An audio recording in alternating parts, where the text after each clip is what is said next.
அண்ணாவும் எம்ஜிஆரும் தமிழ்நாட்டோட சொத்து. அவங்கள பயன்படுத்துறத பத்தி யாரும் இங்க கம்ப்ளைண்ட்லாம் பண்ண முடியாது.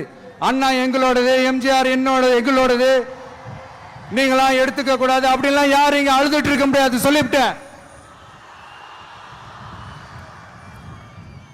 அதனால நாங்க ஒரு வழியில அரசியல் செஞ்சுக்கிட்டு போயிட்டு இருக்கிறோம். உங்களுக்கு தான் டிவிக்கே ஒரு பொருட்டே இல்லைல்ல, அப்புறம் ஏன் கதறீங்க? அப்புறம் ஆளுக்கு அங்க போயிட்டு இங்க போயிட்டு புலம்பி தள்ளிக்கிட்டு இருக்கிறீங்க. இது எப்படி இருக்கு தெரியுமா? எனக்கு பயம் இல்ல, எனக்கு பயம் இல்ல அப்படின்னு சத்தமா சவுண்ட் விட்டுக்கிட்டே சத்தமா பாட்டு பாடிக்கிட்டே இந்த நடுங்கிக்கிட்டே சின்ன பசங்க நடந்து போவாங்க, அந்த மாதிரி இருக்கு. முதல்ல மண்டையில இருக்கிற கொண்டைய மறைங்க சார்.